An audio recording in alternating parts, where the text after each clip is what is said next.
2024 లేదా 25లో డిగ్రీ లేదా బీటెక్ చదివారా? సాఫ్ట్‌వేర్ జాబ్ కోసం ఎదురు చూస్తున్నారా? అయితే కోడ్ జ్ఞాన్ 100 డేస్ కోర్సులో చేరండి, జాబ్ సాధించండి.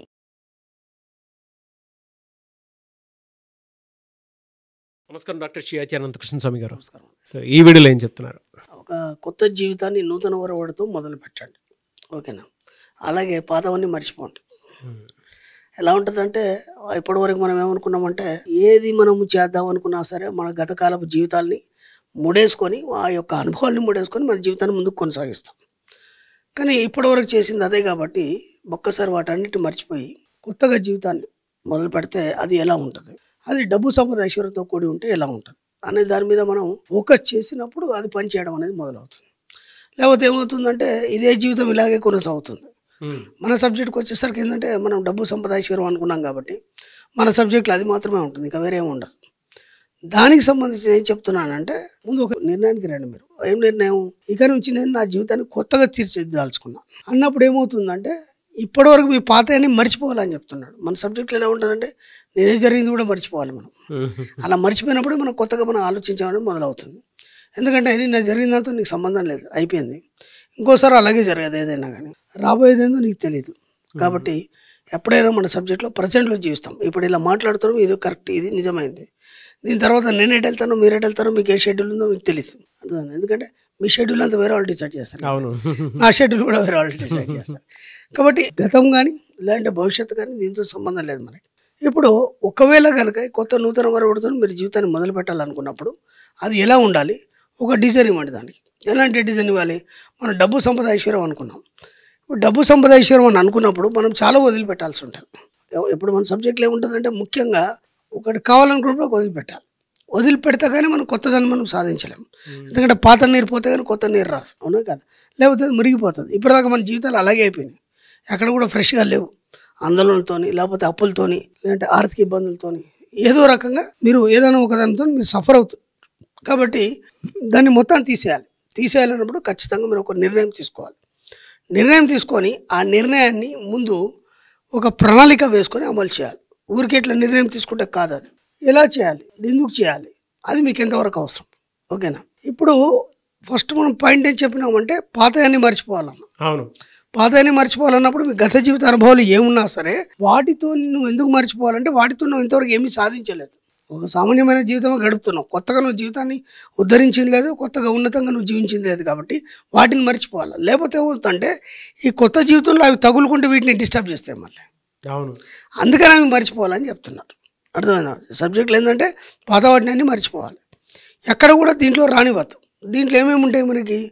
జాలి, కరుణ, దయ, ప్రేమ, ఇవన్నీ ఉంటాయి మనకి. మన సబ్జెక్టులో అవి లేవు.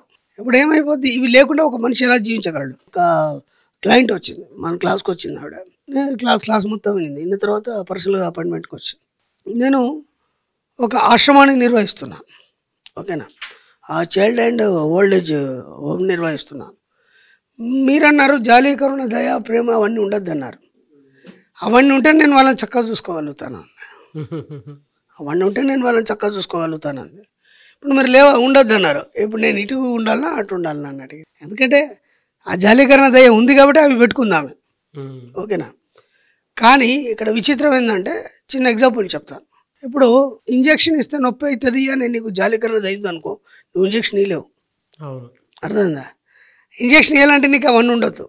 అక్కడ నీ బాధ్యత మాత్రం వహించాలి. ఇప్పుడు మీ ఆశ్రమంలో ఎందరో వృద్ధులు ఉన్నారు, వాళ్ళకి మెడిసిన్స్ ఇవ్వాలి, ఇంజక్షన్స్ ఇవ్వాలి, అన్నీ చేయాలి కదా. చేయలేనప్పుడు నువ్వు ఎలా చేయాలి? వాళ్ళు తట్టుకోలేరు. తట్టుకోకుండా నువ్వు ఇంజక్షన్ చేయాలి. ఇప్పుడు నువ్వు జాలీకరణ దయ అంటే నువ్వు ఇంజక్షన్ చేయలేవు కదా. కాబట్టి బాధ్యత వహించాలి. నేను చెప్పేది అదే, బాధ్యత వహించాలి. ఇప్పుడు నీ జీవితంలో కూడా నీ జాలి, కరుణ, దయాన్ని పక్కన పెట్టేసి మనం బాధ్యత వహించినప్పుడు కదా నువ్వు అనుకున్నది నువ్వు సాధించగలుగుతావు. ఏ కొద్దిగా దాంట్లో జాలి, కరుణ, దయ, ప్రేమ కానీ కొద్దిగా మిక్స్ అయిపోయింది అనుకోండి, మళ్ళీ వెనక్కి వెళ్ళిపోతాం మనం. అందుకే పాతవన్నీ మర్చిపోమంటున్నాం. పాత ఇవన్నీ మనకి ఎలా నాటుకుపోయామంటే మన సబ్కాన్షియస్ మైండ్లో పాయింట్ టు పాయింట్ నాటుకుపోయినాయి. ఏ చిన్నది కూడా ప్రతిదానికి కూడా మనం ఇంటి గురించి కానీ, పిల్లల గురించి కానీ, భార్య గురించి కానీ, బంధువుల గురించి కానీ ఇవన్నీ ఆలోచిస్తున్నాం. ఇక్కడ మనం ఇవన్నీ వదులుకోవాలన్నప్పుడు ఏంటంటే ఈ సమస్యలు ఏవైతున్నాయో, ఇప్పుడు ఒక ఫ్రెండ్ వచ్చి నీకు ఏదో సమస్య అయిపోయాడు, దాంతో నీకు సంబంధం లేదు, నువ్వు వింటే వాడు చెప్తాడు, నువ్వు వినలేదు అనుకొని మళ్ళీ చెప్తాడు వాడు. విన్నాను వాళ్ళు చెప్పాడు కాబట్టి నువ్వు వింటని చెప్తాడు వాడు. కాబట్టి నువ్వు వినడం ఆపేసావు అనుకున్నావు చెప్పాడు. అది చెప్పడం వల్ల వినడం వల్ల ఏమవుతుందంటే నువ్వు అనుకున్న లక్ష్యానికి అది అడ్డుపడుతుంది. అర్థమవుతుందా లేదా? కాబట్టి మీ ఫ్రెండ్ కావచ్చు, మీ బంధువులు కావచ్చు, ఎవరైనా కావచ్చు, వాళ్ళ సమస్యలు మీ సమస్యలుగా భావించకండి. ఎందుకంటే ఎవరి సమస్యలు వాళ్ళవే. వాళ్ళకు ఒక బాధ కలుగుతుంది, ఒక దెబ్బ కాలికి దెబ్బ తగిలింది, ఆ పెయిన్ వాళ్ళే భరించాలి తప్ప నువ్వు భరించలేవు కదా. అవును, సానుభూతి మాత్రం చూపగలుగుతావు. ఆ సానుభూతి కూడా అక్కర్లేదు మనకి. ఎందుకంటే సానుభూతి జాలిలో ఏటివాడు ఎదగడు, లేదా వాళ్ళు మనం మీద చూస్తే మనం ఎదగం. నేను ఇంతకుముందు కూడా చెప్పాను, సానుభూతి జాలి మనల్ని నిర్వీర్యుల్ని చేస్తుంది, మనం ముందుకు ఎదగకుండా. కాబట్టి అది కూడా వద్దు మన సబ్జెక్ట్లో అని చెప్పాను నేను. కాబట్టి అవి ఉన్నప్పుడు ఏమవుతుందంటే ఏటి వాళ్ళ మీద డిపెండ్ అవ్వడం అనేది మొదలవుతాం. అవి లేవనుకోండి, నీకు నువ్వు ఆలోచించుకోవడం మొదలు. ఇప్పుడు మీరు ఒక పేషెంట్ ఉన్నారండి, మీరు ఒక రూమ్లో ఉన్నారు, ఓకేనా, మీకు అందరు సేవ చేసే వాళ్ళు ఉన్నారు, ఓకేనా, ఏదో పని మీద అందరూ బయట పోయినారు, మీకు నీళ్ళు అవసరం ఉన్నాయి, నీళ్ళు అవసరం ఉంటే పిలిస్తే వాళ్ళు ఎవరో తెచ్చిస్తారు, మీకు అందుబాటులో లేరు, మీకు విపరీతం దాహం వేస్తుంది, వాళ్ళు వచ్చేదాకా మీరు వెయిట్ చేయలేరు, ఏదో మెల్లిగా వెళ్ళి తీసుకొని తాగుతారా లేదా మీరు? అవునా కదా? ఇప్పుడు ఏమైపోయింది, మీరు చేయగలరు, మీరు అన్నీ చేయగలరు, తప్పని పరిస్థితిలో మీకు అందరు చేసేవాళ్ళు ఉన్నారు కాబట్టి మీరు ఆగిపోయినారు. అర్థమైందా? ఆ సానుభూతి జాలి ఏం చేస్తుంది అంటే మిమ్మల్ని నిర్వీర్యం చేసి కూర్చోబెడుతుంది. ఇప్పుడు ఎవరి మీద మీరు డిపెండ్ కాలేదు, అప్పుడు మీకు మీరు అన్నీ చేసుకోగలుగుతారు, మ్యాక్సిమం చేసుకోగలుగుతారు. అంటే నువ్వు కదలలేని పరిస్థితిలో ఉన్నప్పుడు ఎలాగో నువ్వు హాస్పిటల్లో ఉంటే అక్కడ నర్సులు ఉంటారు, కానీ ఇట్లాంటి సిచ్యువేషన్లో మాత్రం మనం ఏం చేస్తామంటే అందరి మీద డిపెండ్ అవుతాం. అందరి జాలి, కరుణ ఇవన్నీ కూడా మనకు పట్టి పీడించేస్తున్నా మనం ముందుకు తీసుకెళ్తాం. కాబట్టి ఒకటి ఏదైతే నువ్వు నిర్ణయం తీసుకున్నావు ఖచ్చితంగా ఆ నిర్ణయం తీసుకున్నప్పుడు ఖచ్చితంగా ఉండాలన్నప్పుడు ఇవన్నిటి దూరం చేసుకున్నప్పుడు మాత్రమే అది నువ్వు సాధించడం అనేది జరుగుతుంది. కాబట్టి దానికోసం మీరు ఒక్కసారి కఠినమైన నిర్ణయం తీసుకోండి. నేను డబ్బు, సంపద, ఐశ్వర్యమా, లేదంటే సమాజము, బాధ్యతలు, ఈ ప్రేమ, జాలి, కరుణ, దయన, వీటన్నిటిని కొన్ని రోజులు పక్కా పెట్టేస్తే మీరు అనుకున్నది సాధిస్తారు. ఆ తర్వాత ఆటోమేటిక్గా ఎలా వస్తాయని నేను మళ్ళీ చెప్తాను. ఎందుకంటే అవి వదిలిపెట్టమని చెప్పట్లే, అవి వాటంతటా అవి సహజంగా ఎలా వస్తాయి, అవి మీలోంచి ఎలా ఉత్పన్నం అవుతాయి. ఇప్పుడు మాత్రం కఠినంగా ఉన్నప్పుడు మీరు ఏమైనా సాధిస్తారు. సాధించిన తర్వాత మీకు తెలియకుండానే మీ యొక్క మైండ్, మీ యొక్క సోల్ ప్యూరిటీ సంతరించుకొని ఆ జాలి, కరుణ, దయ వేరుంటుంది, దాంట్లో ఉన్న తృప్తి వేరు. ఎప్పుడున్న స్వార్థం అవుతుంది, దాంట్లో స్వార్థం ఉంటుంది. కాబట్టి ఒక్కసారి ప్రయత్నం చేయండి.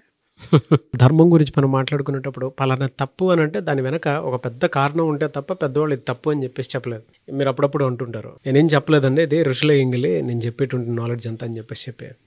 మీరు చెప్తుంటే నాకు ఆ విషయాలు గుర్తొస్తున్నాయి అనమాట. అంటే మీరు దాని మీద ఎందుకు ఫోకస్ చేయకూడదు, దీని మీద ఎందుకు ఫోకస్ చేయాలి అంటే డబ్బు, సంపద, ఐశ్వర్యం అనేటువంటి వాటి మీద నువ్వు ఎందుకు ఫోకస్ చేయాలి, జాలి, దయా, కరుణ అనేటువంటి దాని మీద, సానుభూతి మీద ఎందుకు చేయకూడదు అని అంటే దాని వెనక ఇలాంటి సైంటిఫిక్ రీజన్స్ కొన్ని ఉంటాయని చెప్పి మీరు చెప్పేంత వరకు చాలా డీటెయిలింగ్ నాలెడ్జ్. అంటే ఇప్పుడు మనం అనుకుంటాం కదా, అది ఎందుకు ఉండొద్దు జాలి, కరుణ. ఇప్పుడు ఆవిడే అని అడిగింది నాకు, కొన్ని వద్దు అంటే వద్దు ఇంకంతే, అయినప్పుడే కదా నువ్వు సాధిస్తావు. ఇప్పుడు ఆవిడ అడిగింది నాకు, అవి లేకుండా నేను ఆశ్రమాన్ని వెళ్ళని నడిపించాలని.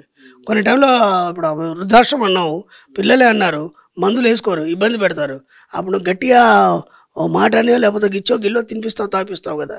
మరి అప్పుడు ఎటుపోయింది జాలికరణదే? బాధ్యత జాలికరణదే కంటే నువ్వు బాధ్యత వహించావా లేదా? నేను అనేది అదే, బాధ్యత ఉండాలి, జాలికరణదే పక్కన పెట్టండి, మీరు అనుకున్నది సాధించే వరకు. తర్వాత అన్నీ అవే ఆటోమేటిక్గా స్టార్ట్ అయిపోయి. Great sir. Anyways thank you అండి, thank you so much doctor Shri Acharya Anantakrishna Swami గారు. Thank you. సుమన్ టీవీలో మీ పర్సనల్ అండ్ బిజినెస్ ప్రమోషన్స్ కోసం కింది నెంబర్కి కాంటాక్ట్ చేయండి.